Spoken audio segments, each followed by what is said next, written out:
with my best buddy, Huckleberry Finn. Thomas Sawyer, that has got to be the most amazing confession I have ever, in my entire life, ever heard. An action of this sort is deserving an extra special penalty. This is big.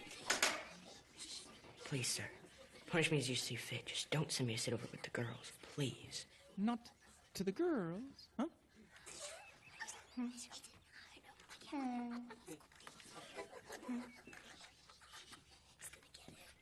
Ha!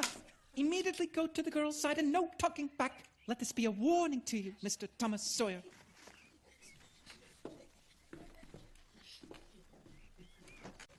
Keep on reading. And Spotted landed at about 2 o'clock in the morning, and he immediately alerted the rest of the crew with a shout. Then the captain of the Pinta, Martin Alonso Pinzon, verified the discovery and alerted Columbus by firing a Lombard. Columbus later said that he himself had already seen a light on the land a few hours earlier, and he claimed for himself the money promised by King Ferdinand and Queen Isabella to the... Already one day later began a chain of events that would result in undesirable consequences.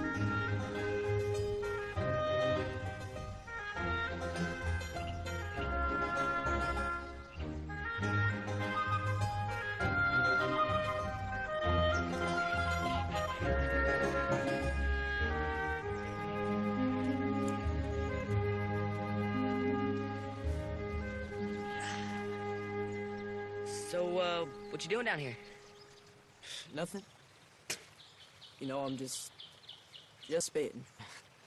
Lucky, you got a good laugh. You don't need to go to school. You can do what you want when you want to. I wish I had a father like yours who was a drunken bum who didn't make me do stuff. Yeah. Yeah, well, it turns out, my old man ain't that bad after all. Do you mind if I take a pull?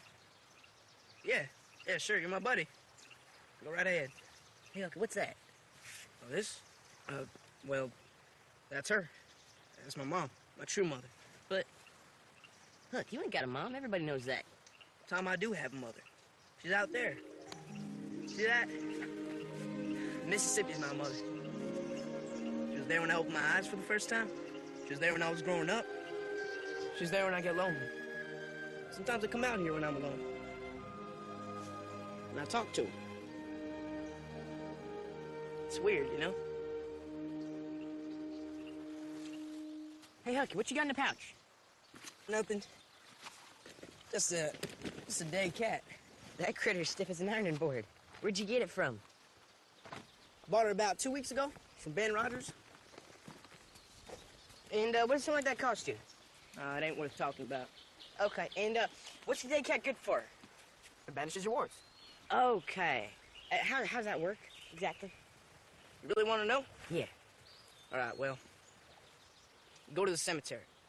Now, you got to go to where some dead guy's laying about 6 feet under. And at the stroke of midnight, the devil's going to show himself. Now, when that happens, you're going to hear a sound. Something like a hissing or the wind or maybe even words. Anyways, when you hear the sound, you take the dead cat and you got to throw it in the direction you heard the sound coming from. But after you do that, you got to say this. Devil gets the cat gets the corpse, warts get the cat, and that's not where I'm at. Then the warts go away. Okay, so when are you gonna try this? Oh, I don't know. Figured tonight, you're gonna be coming to get good old Ross Williams, so probably then. Would you mind if I tagged along? Yeah, sure. Just better not get me busted like last time. Old man Hopkins sent a whiskey bottle flying right past our heads. You remember that?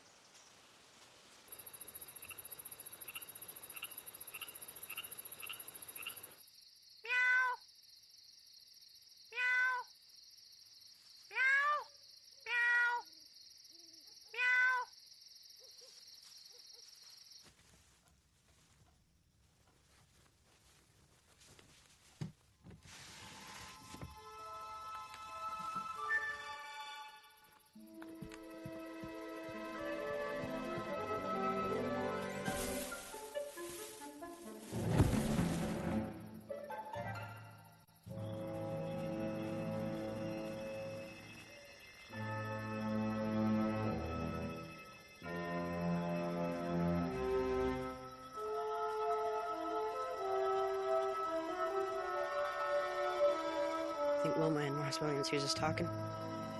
Well, I sure as hell ain't been dead before. Either that or his ghost can. Damn it. I meant to say Mr. Williams. Y'all be careful what you say about dead people.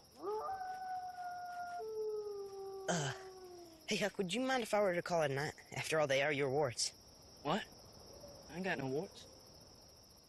You ain't got no warts? Then what the devil are we doing down here?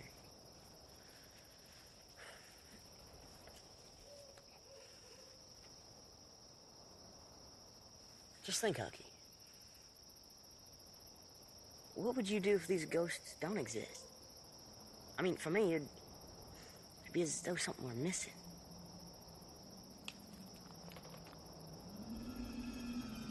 Did you hear that? Where? Over there. What is that?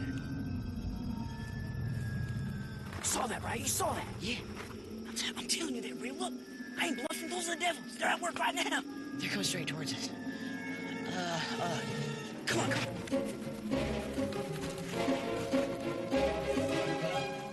Now I gotta work nights. That kind of job on top of everything else. Tom, am I going crazy? We got the voice of Muff Potter. Crappy damn times are hard. That's him, isn't it? Can that be? Yeah, I know Muff's voice. Drunk or sober, that's him. All right, this is it. The other's Doc Robinson. The other's... Finch and Joe. Come on, hurry. The moon can show itself any minute now, gentlemen. I suggest you get a move on. Start digging.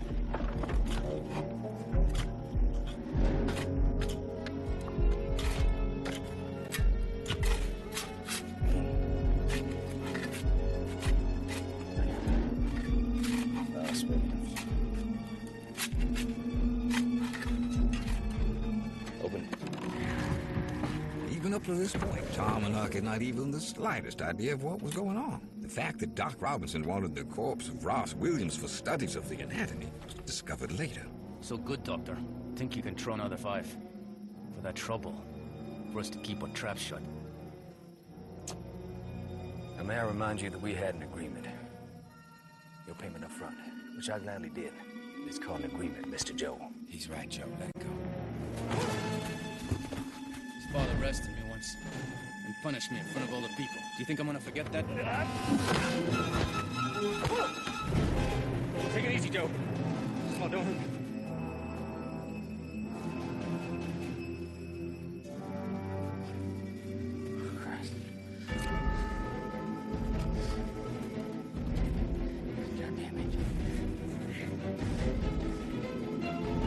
This way.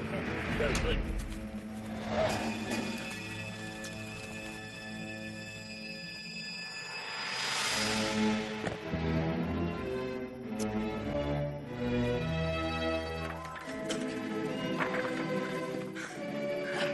Huck, what do you think's gonna happen? Dr. Robinson don't wake up in the morning, someone's gonna get hanged. You think so? I'm as sure as an amen in church. Well, who do you think's gonna tell him? Us, maybe? No, if anyone's gonna say something, it's Muff Potter. Huck, Muff Potter don't know nothing about this. How's he supposed to say something? Tell me why he don't know nothing. 'Cause he just happened to get clunked out as Injun Joe did it. Oh, damn. Huck, you sure you can keep a lid on this? Now, Tom, you know we got to keep a lid on this. We have to. The devil of Injun Joe finds out that we ratted him out, he don't get hung, he'll snuff us out for sure. We don't want that. Huck, we need to swear not to tell a soul a single word. I swear. So just repeat after me. Huck, Finn, and Tom Sawyer Huck Finn and Tom Sawyer solemnly swear to keep their traps shut solemnly swear to keep their trap shut and not to tell a single solitary soul and not to tell a single solitary soul a single word a single word unless they want to die in their tracks and rot. unless they... Well, that last part's kind of rough, don't you think there, Tom? Needs to be.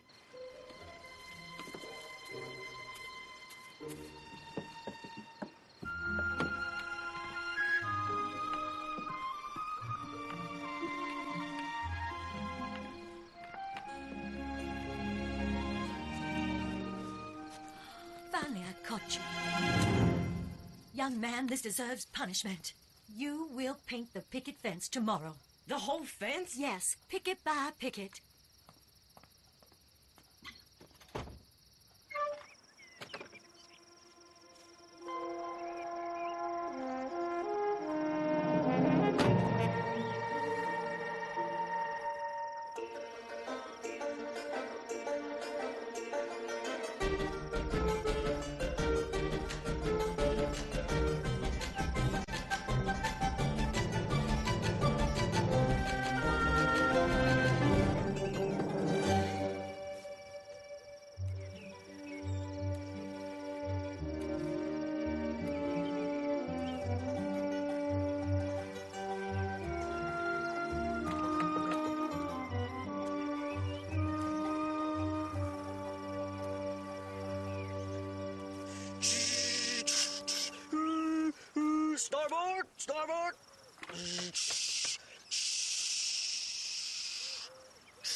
Hey, buddy. Hey, my friend. That's a pretty tough job, huh? So, I'm going swimming, you know. Wouldn't you not like to come along? Nah, what am I thinking? Tom Sawyer prefer to work. You calling that work? So, are you saying that that's not work, what you got going on right there? Maybe. Maybe not. I don't know. But I do know that I'm having the time of my life. Come on, Tom Sawyer, cut it out. You're really trying to tell me that you're having fun? Well, believe it or not, I'm having a lot of fun. You know, you don't get the opportunity to paint a picket fence every day. You just don't have the chance to have this much fun. You know what I mean, Booger Bean? Ah, Tom. My good friend. Could I, think I might, mind if I give it a try? Now, I'll bet, buddy, man. Auntie Polly is real particular about how it's done, and about who do it, too. She is proud of her picket fence. This is precision work right here. This white picket fence is out here through thick and through thin. I really don't think that there's 1 in 1,000 who do this job the way it's meant to be done. Well, maybe 1 in 2,000, maybe. Now, come on, give me the brush. I'll give you a piece of my apple, okay? Now, come on, Ben. What kind of fair sportsmanlike is that? What is an apple against a whole picket fence? Okay, then I'll give you my shirt. No, Ben, I do not want your shirt. I do not want your shirt. Okay, Tom Sawyer. I'm gonna make you an offer that you can't squawk at. I know just how much you want a switchblade knife, just like mine. So you know what, Tom Sawyer? I'm gonna give you my switchblade knife. That's right. Pretty good offer. Come on. Thanks, man. This is pretty fun. Yeah, it's very fun.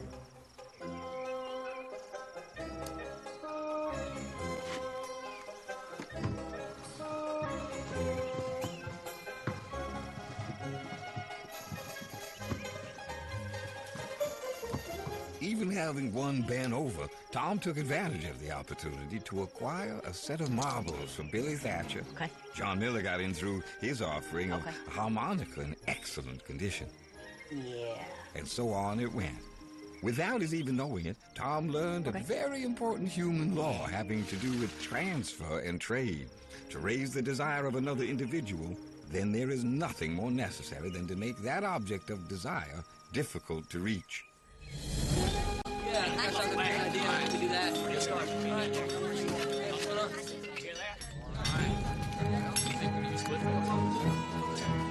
By midday, the awful news had spread throughout the entire town like lightning. A murder had taken place. At the murder scene, a bloody knife was found next to the victim that was identified to belong to Muff Potter.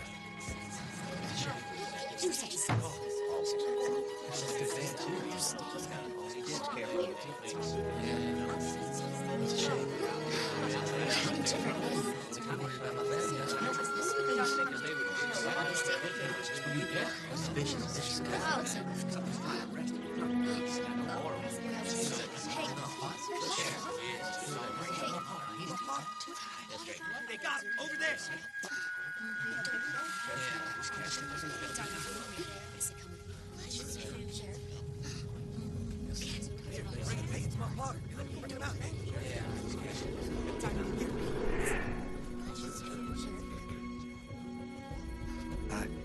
I didn't do it, folks.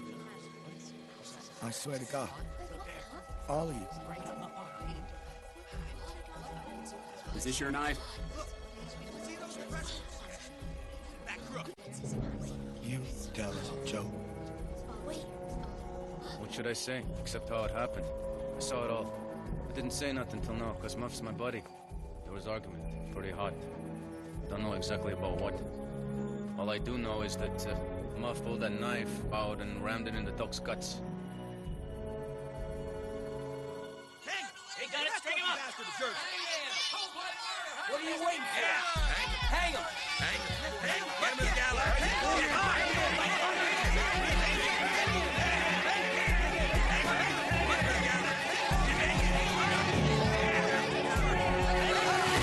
Now just hold your horses. For your information and it's nothing new, but we just happen to have a judge in this town, and we also got laws. Even though I see that some of you folks want to take it into your own hands. But what if he happens to be innocent? You all know Muff Potter for years.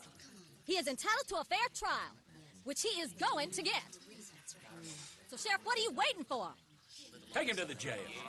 Hide behind the wheel skirts. You got lucky, Muff Potter. Take him. Later, you're gonna hang. I'll get away with it.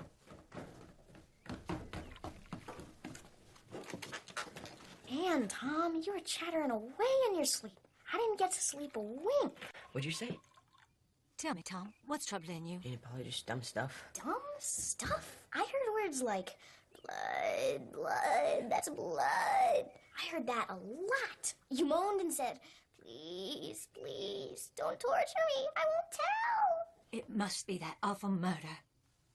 I've been having nightmares myself. You see it, Polly. We're all having bad dreams.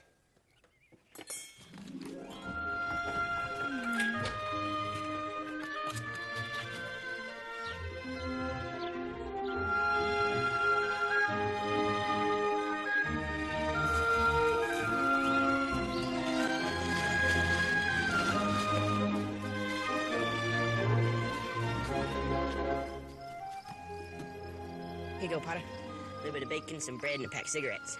Wow. Thanks, Tom. You and Huck are good boys, I gotta say. Yeah, Muff. It's okay.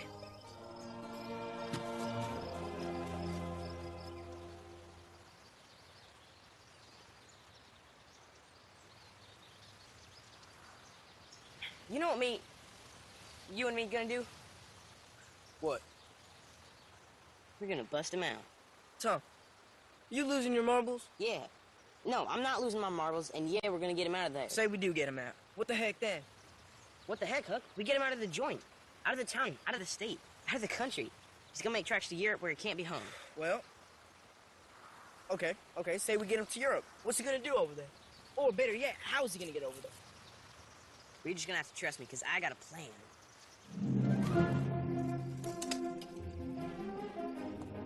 Tom, look!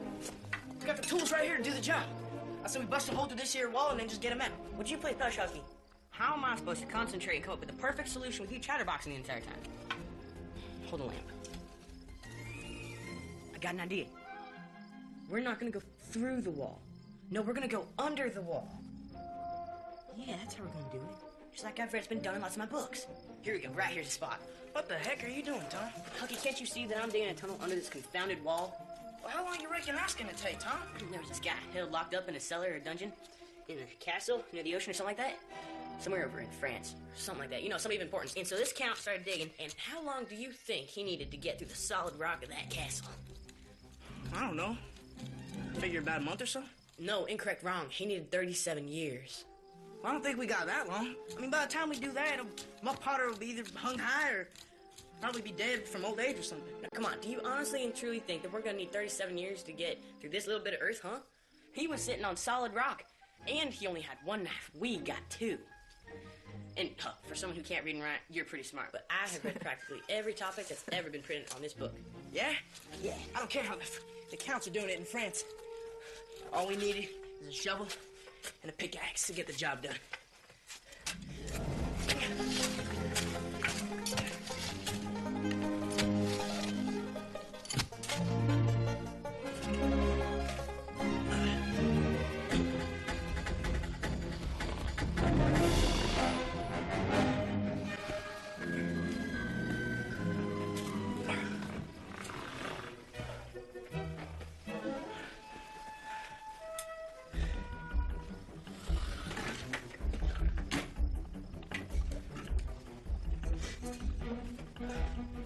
He is pretty drunk. Hope we don't gotta carry him out like this. Don't worry, Hooky.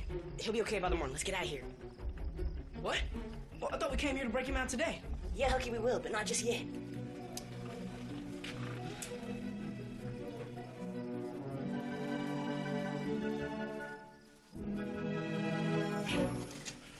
But let's make tracks. After all this hard work, we're losing precious time. I mean, what happens if we come back tomorrow? They're gonna hang an innocent man. That poor guy will be strung up for nothing. Huck, we're gonna get him out in the morning. A break like this needs to be planned to detail. Otherwise, they're gonna get Muff before he even notices that he's on the run. Let's get out of here. Oh, we better turn this light off.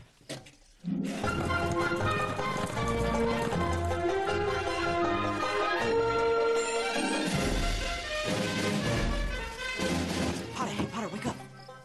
It's empty. There's nobody in there. Hooky, you hear me?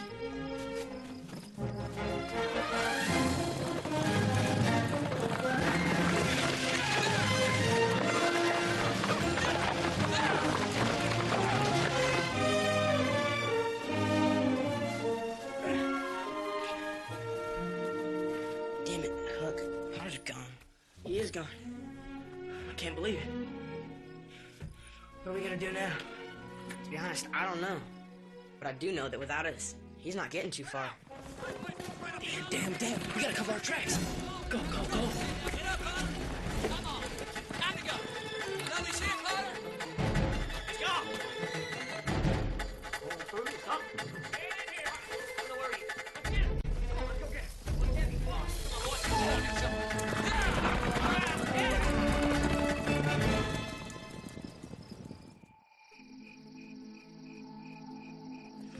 Now there was life in this small town. Muff Potter was found about 2 miles outside of town in a dilapidated one-room shack. But before he was sent back to jail, he was memorably tarred and feathered.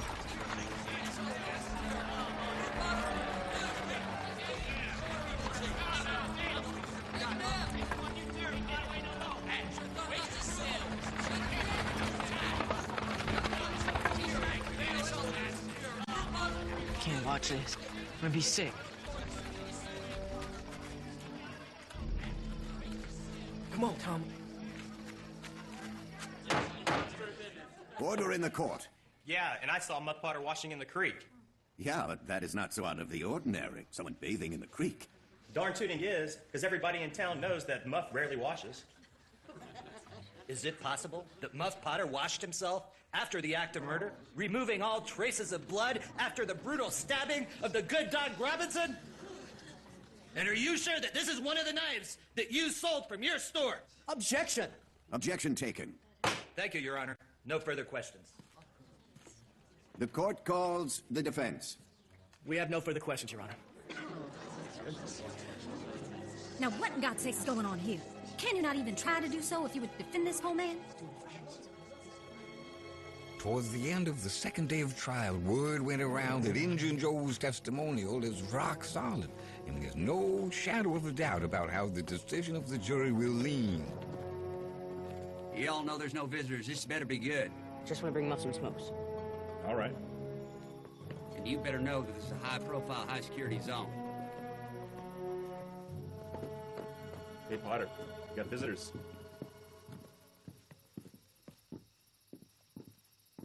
Hey, Muff. How's it going? We brought you something.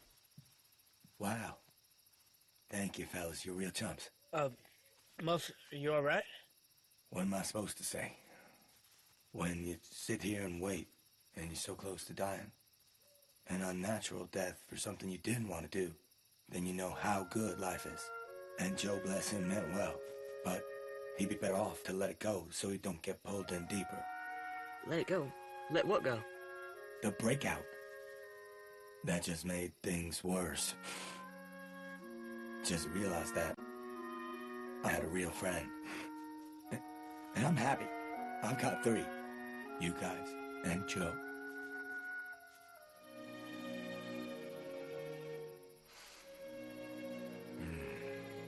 Several of our most upstanding citizens have sworn witnessing events so out of the ordinary that any question of doubt can immediately be erased. This horrible crime committed by the accused, Muff Potter, has been shown to be his and his alone. The prosecution requests, on behalf of the citizens of this fine town, against the accused, Muff Potter, death by hanging. Your Honor, members of the Assembly, at the start of this trial, due to the overwhelming evidence and information detrimental to the name of the accused, we attempted to plead for a less harsh sentence based on his in-the-past reputation. We no longer wish to take this stand, because from this moment on, we are dealing with a completely new situation. The defense wishes it to be known that it now has the fullest intention to save our client from the untimely demise at the end of a hangman's noose. Let it be noted that new evidence, shortly to be presented, will beyond the shadow of a doubt free Muff Potter from all burdensome charges. The defense wishes to call to the stand a new witness. Please, call to the stand Mr. Thomas Sawyer.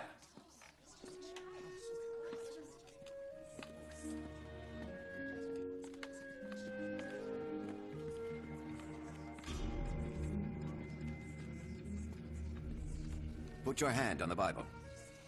Do you swear to tell the truth, the whole truth, and nothing but the truth, so help you God? Yeah. Yes, sir. I mean to say, I swear to tell the truth. Very good, Tom. Very good.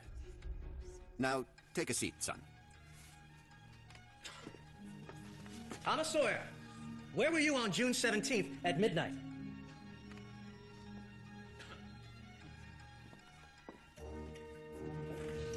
Now, Tom, just tell us, where were you on the before-mentioned night?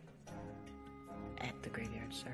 Okay, Tom. Now, for those in the back row who may not have heard you, please repeat that a little bit louder. I was at the graveyard, sir. At the graveyard. And where in the graveyard were you? Just near to Ross Williams' grave. Were you alone? Yes, sir. I was alone that night. Young man, was there anything else that may have been out of the ordinary that we absolutely should be made aware of? Yeah. There was a sound, and, well, that made me unsure of what should be going on at that, like you said, that untimely hour. And for just that reason, Your Honor, I was obliged to keep a discreet cover, and so I stayed in the shadows. You stayed in the shadows? Are you trying to tell us that you were hiding? Yes, sir, I was hiding behind the tree, the elm, next to the Williams' grave. And about how far from that grave is that wise old elm? The distance is about the same between you and me right now. Well, let me get this straight. You were alone at midnight in the graveyard, and you heard sounds and you hid. Did anything else happen?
Had been hanging around the town for a few days. He had long white hair and he was wearing dark glasses. No one knew where he came from or what he wanted.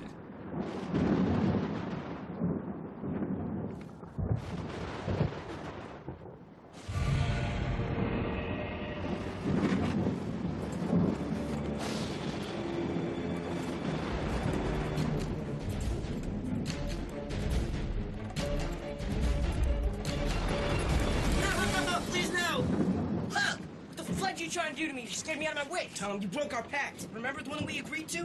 And you know Injun Joe ain't gonna take this lightly, don't you? Well, I didn't say a word about you, so you're still in the clear. It don't matter. There's a killer on the loose. You're in danger, and I'm scared. I'm getting out of here. Huck, where are you gonna go? I don't know. But I'll tell you one thing, I'm getting far away from here. Huck, I know where we're gonna go, and I'm gonna be with you. Come on. See that old wreck? Tom, there's no way that boat's empty. We should go back. Never. You'd have to be out of your mind to be on a wreck like that.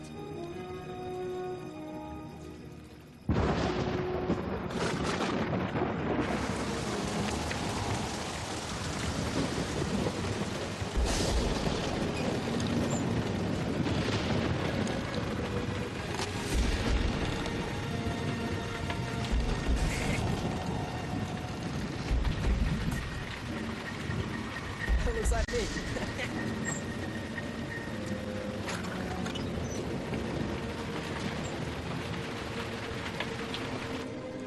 I caught you, you snake. Hucky, where are you? You thought that I didn't see it. I don't want you talking to them. Tom. Could be enemies of us. I did not talk to nobody there. I was all alone. Tom, we ought to get out of here. This ain't smart. Come on. Come on. I was on the other side when it happened. Yeah, I think you're right. You're a real filthy rat. What, you thought you could get away with all the dough?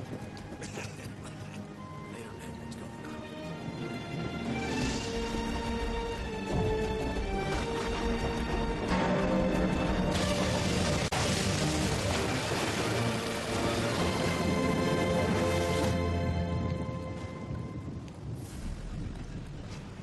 Wendy. I gotta put a piece of lead in your head. Wendy, I swear, I ain't gonna spill the beans. Not a single solitary syllable. Please, let me go. Put your piece away, Windy. Don't kill him. At least not now. Oh, thank you, Joe. In less than half hour, he'll be resting on the ground, and a drowned corpse is always less incriminating than a corpse with a hole in it. Please, I won't say a word. Please, I swear. I'm sure you won't say nothing. Tom! Come on, Hucky, let's get out of here like now! Go, go, go! Go! Go, go, go! Come on! Oh, come on, Hucky, we gotta get out of here. Go!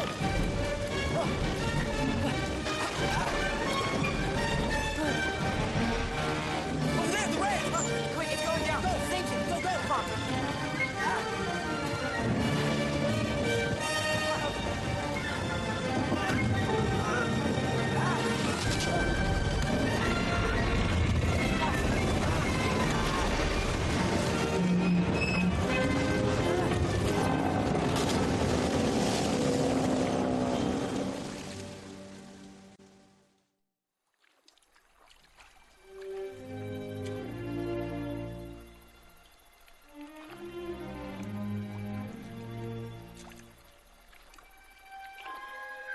Just 3 miles from St. Petersburg, at a spot where the Mississippi is a little over a mile wide and where an excellent hideaway exists on an uninhabited, thin and woodsy piece of free-floating land, was the Jackson Island.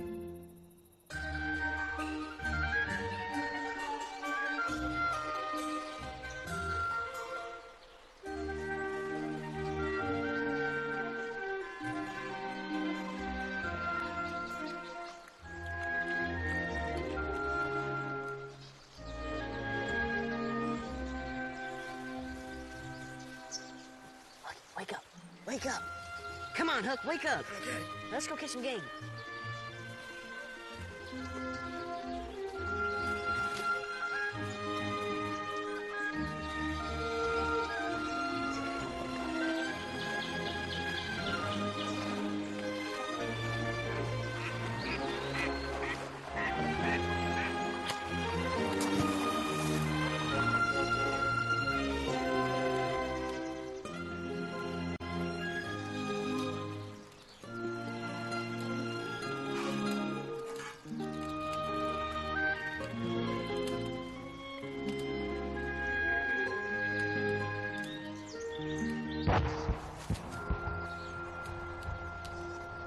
Sure like to know what that sound was. Sounded really awkward. Well, it ain't thunder, that's for sure. Come on, Hucky. Somehow, I know that sound.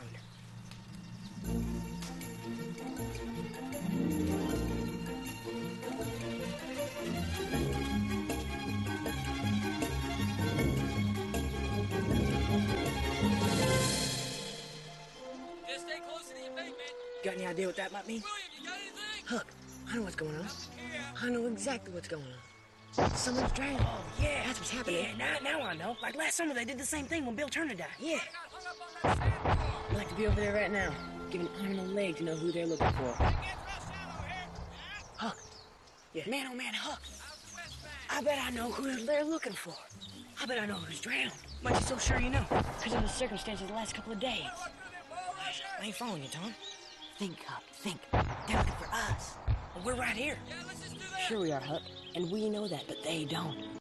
Now, after all that, the curiosity and temptation of hearing what was being said about his postmortem was just too tantalizing not to follow up on.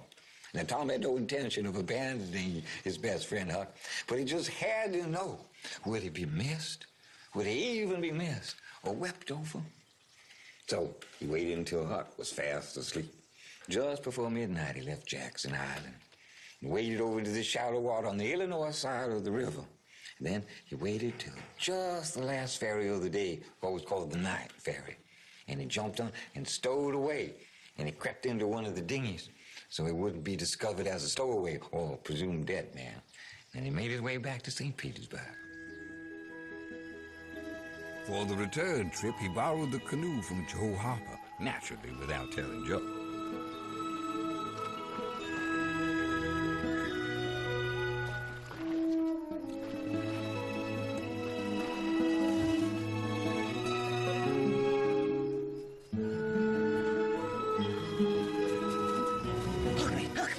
Wake up, Huck. While you were sleeping, I was out and about figuring out what the world is up to. And I gotta tell you, this coming Sunday's gonna be our day. Yours and mine. This coming Sunday, everybody's gonna be praying and crying and rejoicing and redeeming and doing whatever else they do to set a soul on the right path. And the things I heard, you know, when you're alive and kicking, nobody cares. But when they're dead, everybody just loves you.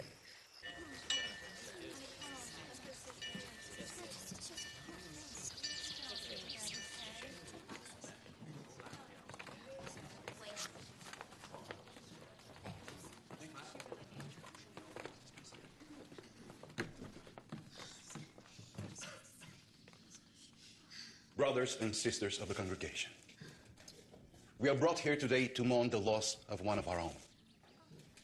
This is a day of great sadness due to the untimely departure of one of our most gifted young people. The spirit of good. Because I am the power and the eternal life, and any mere mortal who would doubt the resurrection, who would doubt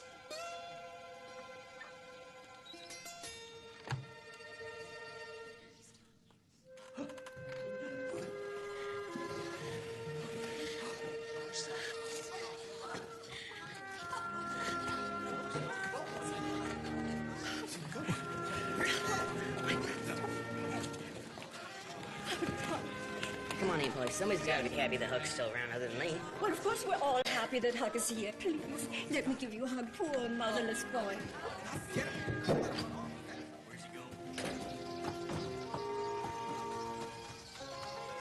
Thank you.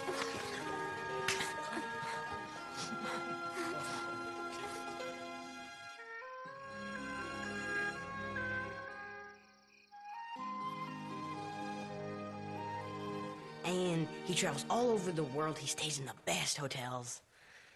I'm gonna be a musician when I get bigger. Oh, that sounds just wonderful, Tom. Oh, yeah, and they get good pay, too. Almost $1 a day.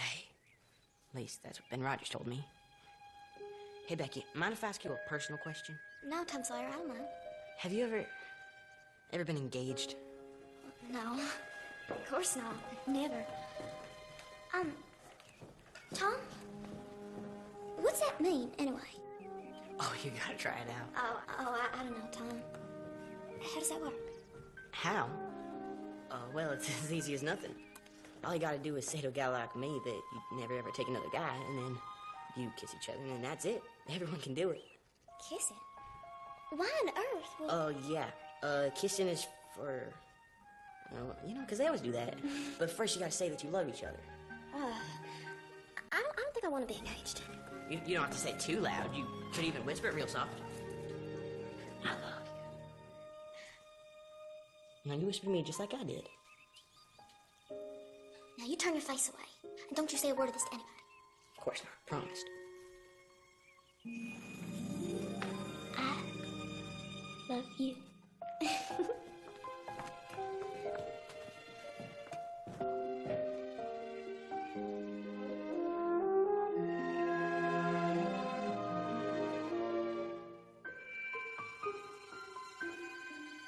And from now on, you love me and only me, okay? And we can walk to school together, and we can walk home from school together. When no one's looking, of course. Oh, how romantic. Sure is. What do you think it was like back when me and Amy Lawrence was engaged?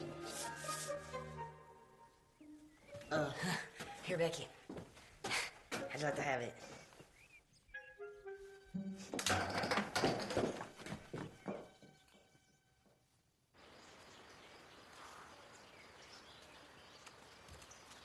Hey, Hooky.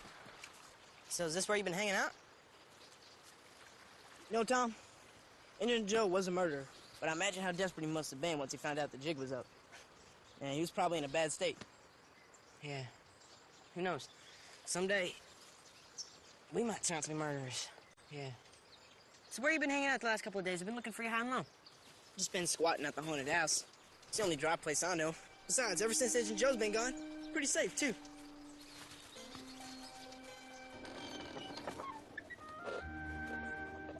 Hey, see, Tom? It ain't all that bad in here. Come home, hang up stuff in this wall closet, and then tie her upstairs to the bedroom at night. Come on, I'll show you. Wow.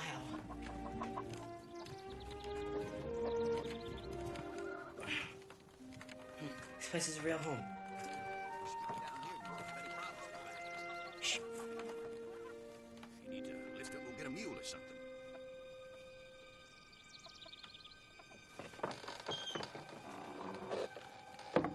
That's the deaf mute Spaniard.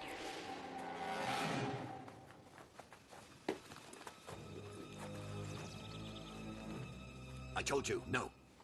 I don't like it, and I ain't gonna do it. Shut up, Wendy. The voice. Too darn dangerous. Exactly that voice took their breaths away and sent chills down the spines of Tom and Huck instantly, simultaneously. And as a matter of fact, there was no doubt in a million that this voice belonged to only one. You're right. Injun Joe. But I'm telling you, this time, leave it be.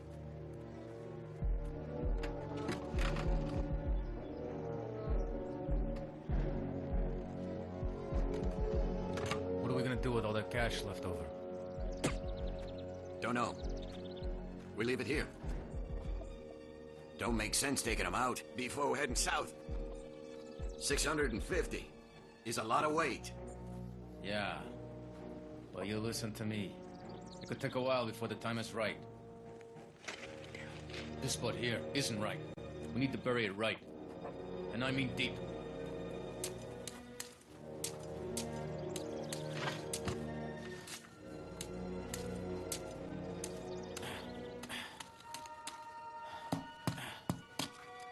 I'm hitting a rotten piece of wood here. No, it's a crater thing. Come here and give me a hand so we can see just what's down here. Wait. Joe. Oh. Let me do it. Come on, Joe. Here. There's money in it. Look at it. Money. There's got to be $1,000 in there. Now, you don't have to do that last job. That goes to show you don't know anything about me. And at least not enough. I don't like it when someone's got the upper hand on me. I've got a job to do before I can leave this place. What are we gonna do about this here? Bury it back like it was before? Let's get out of here. Wait.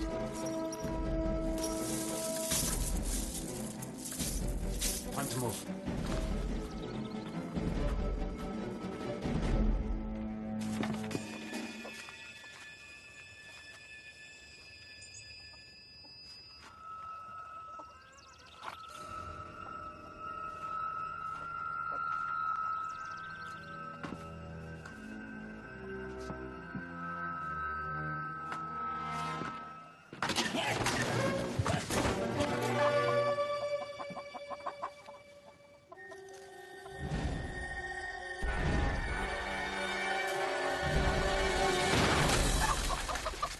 Get out of here before they pluck our eyes out.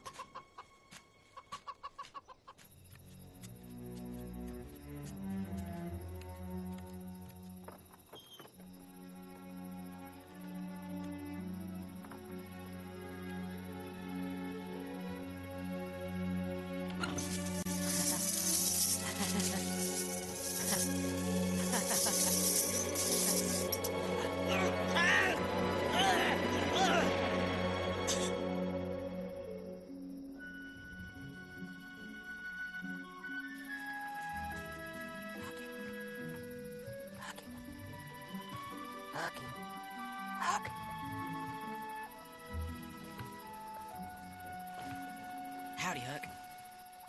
Hucky. Howdy, Tom. You know, Huck, that treasure rightfully belongs to us. Yeah, now you're really dreaming. Could be, but, we was there first, and that's why it belongs to us. You should tell that to Injun Joe. You know, Huck, I don't know why I didn't come up with it before, but, down in the caves. I'd have to say that that's where they took the loot. Well, I ain't going down there. Well, if you don't want to go, that's fine, but you at least gotta cover me. Yeah. Yeah, I can do that. All right. Now you're being sensible. Now you don't lose strength, and I won't lose strength neither.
Come on, let's get out of here, come on.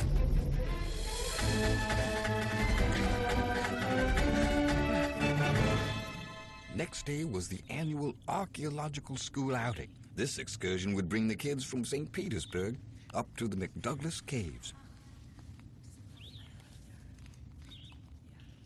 So, students, can you guess what the name of the cave is? Look up, and you will see these amazing big eyes. Yes, the name of the cave is the Big Eyes. Please, from this point on, I will lead you, and Tom, and you, Becky, bring up the rear. I'm counting on you two. And remember what I told you all. Stay together.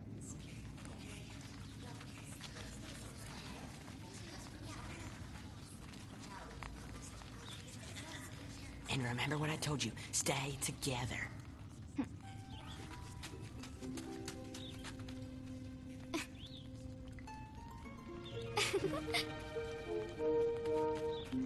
Becky. Yeah? Oh, I gotta show you something. Come over here.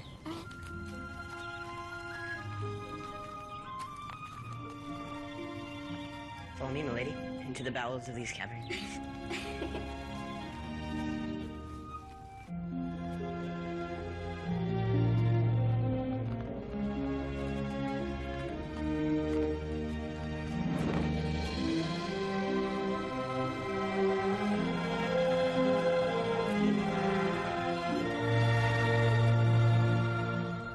Oh, isn't this wonderful, Tom?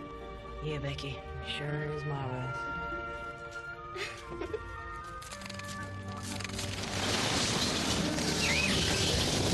Come on, let's move in. Come on, come on.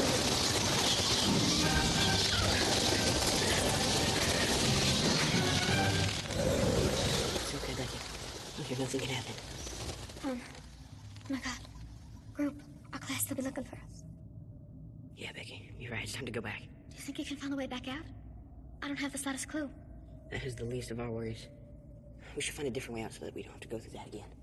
Come on over here. All right. You know, Becky, I think it'd be better if we just light this torch. All right. Hold this.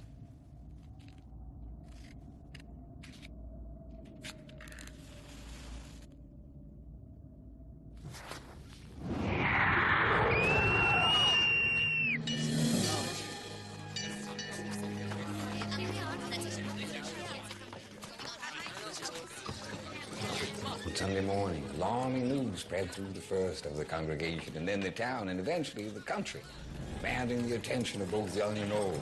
Tom Sawyer and Becky Thatcher did not return with the rest of the group from the Douglas Caves, and have not been heard of since.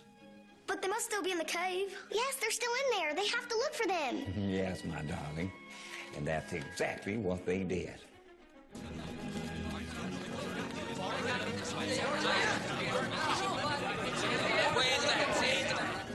Oh my God. That lab will never get out of here. Do you think that they're looking for us, Tom? Yeah, Becky. I know that someone's looking for us. What are you thinking, Becky? What day it is, and if it's day or night time. Becky! We're split up in 3 groups. You guys check out the big house. Hello? We're staying down in the lower part. Hey, stay together. Be careful of them cliffs. Becky! Tom! Anyone in here? Hello? Where are you? We're never gonna get out of here. Sure we are. Look, I'm gonna film away over there. You're gonna stay right here until I get back, okay? No, please don't leave me alone in here. Becky, I have to. I'll be right back. You stay right here. Don't move. Hello? Tom, where are you? You over here? Come on out. Becky, where are you? Stay together. Tom, come on out. Becky, where are you? Footprints over this way.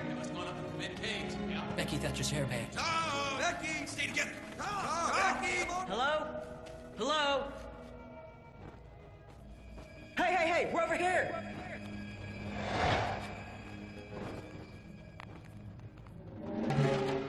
So this is number 2.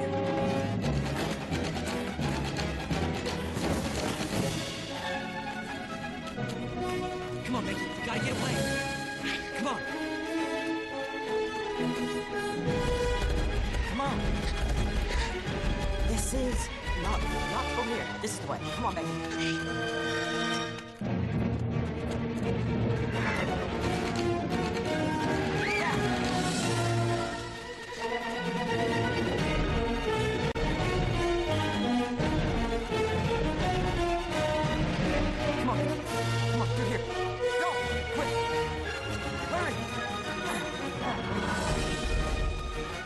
Some believe that those missing youngsters aren't even stuck in the cave, but rather that they would have somehow drowned and have been flushed out onto the river. That's the reason for all those floating lights. They were meant to aid in the search effort.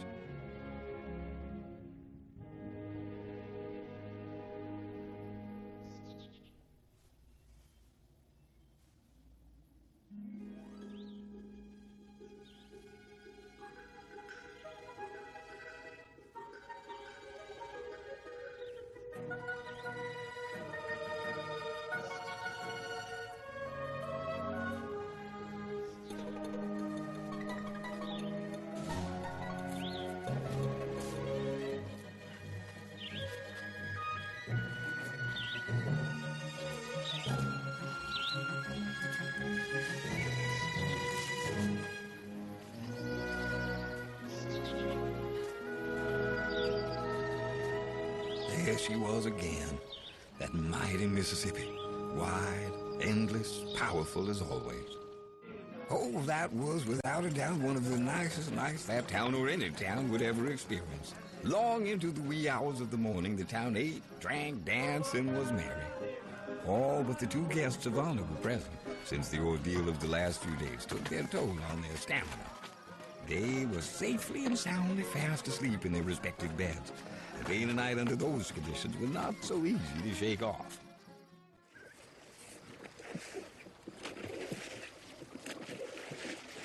Start turning.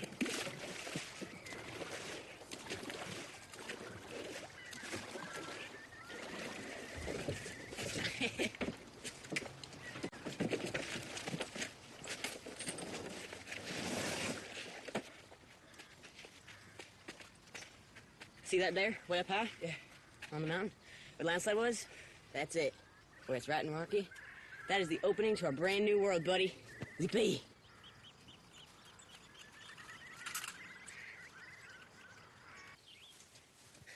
Let me tell you, Huckleberry, buddy. From this spot, we can reach the hole that saved Becky and me from a certain demise. And not everybody can fit in it. And it's so close, you can spit on it. See, Hucky? Didn't I tell you that this is the most hidden cave opening in all the United States of America?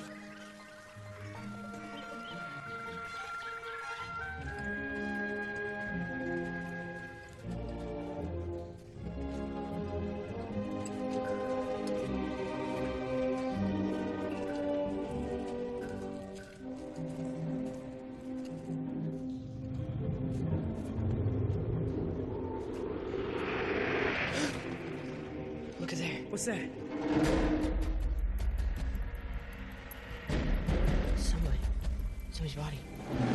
Gotta be Wendy. Yeah, can be pretty sure that he didn't die of natural causes.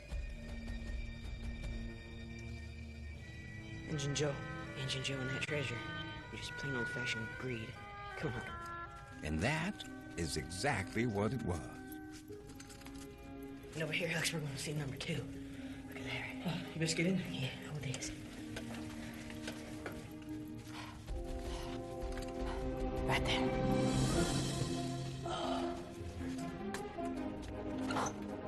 Wow. Whoa, look at that, Hucky.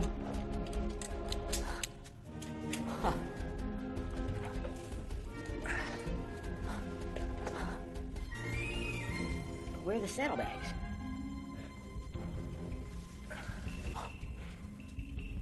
Hey, look at here.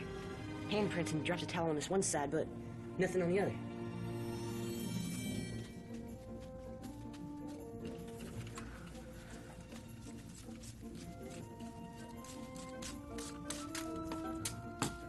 What is that? You hear that too? One second.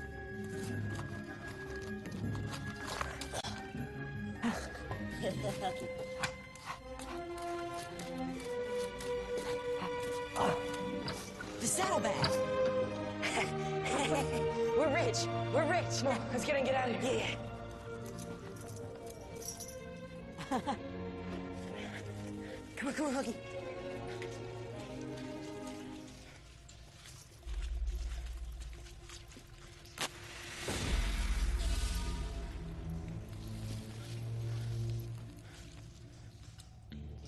Let's see what we got here. Mr. Thomas. Smarty Pants Sawyer and his worthless buddy. What have our Boy Scouts found on their journey? Nothing. Just a lamp. Take a look for yourself. What you gonna do with the lamp? Well, first you gotta rub it, you know, to make it work. Use your hand or a cloth or a towel, whatever works, really. But after you rub it, a genie will come out. The whole place will fill with smoke and you can't see nothing. But the genie will give you almost anything you want. Gold, silver, rubies, cigarettes, whatever you want. Matter of fact, Tom's got a book on it, don't you, Tom? Yeah. It's all in there. Yeah. What's the name of the book you got there? Aladdin. Yeah. Aladdin and the Magic Lamp. Yeah, that's the name of it.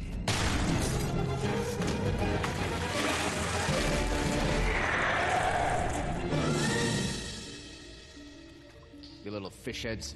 Could have had a future if you would have kept your nose out of my business. Bad. Too bad. Now not even Aladdin can help you.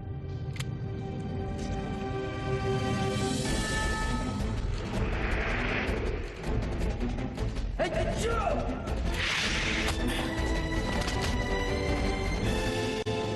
Grab the saddlebags.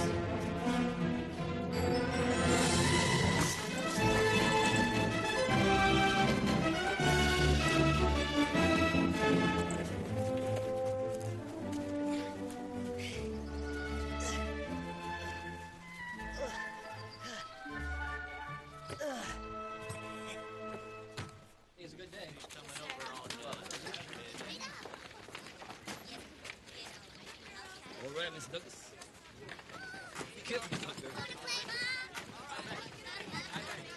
Yeah.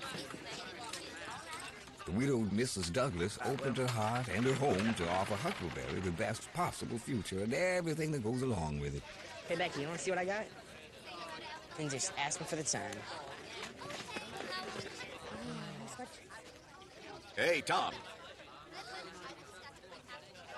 How's our treasure chest finder doing?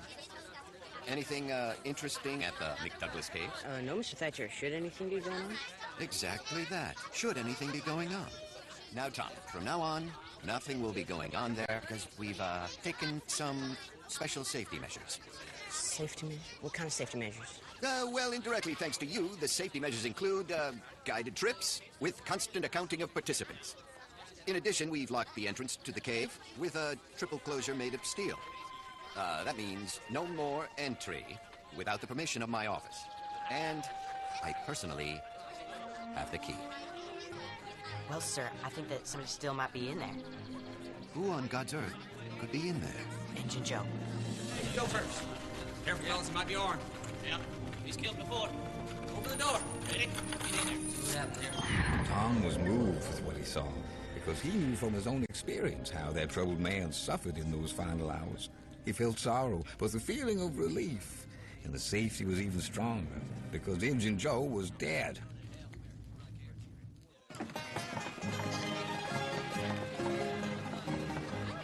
Vacations have begun, and Tom will travel with Aunt Polly and Sid just as it's happened each and every year to their relatives down the river in St. Louis.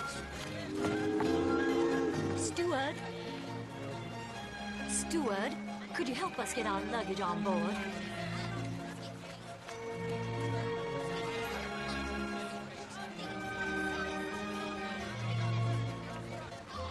Tom, come here. It's time for you to come on board. I'm coming, Aunt Polly, just a minute. Now look, Huck, I know that it's been hard, but it ain't that difficult, huh? And even though the old waiter may give you some problems, she only means the best. And when I get back, we're finally gonna form the Sawyer Fin gang. Tom! Just a minute, Aunt Polly, I'm coming. Back now.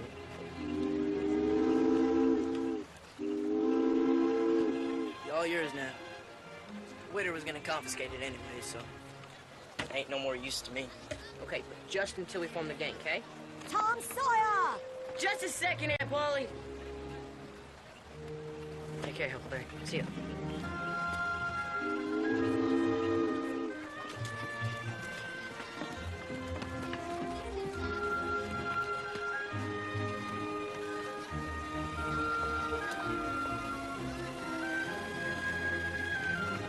And suddenly, just like that, the day-to-day, mundane, barren, and empty ritualistic life returned to this lonely part of the world here on the west shore side of the Mississippi.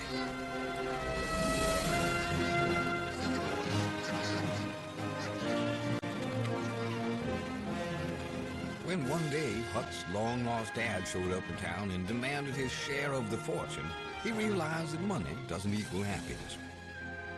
Huck managed to escape his father, the widow Douglas, and what's even more important, so-called civilization. That didn't really work for him.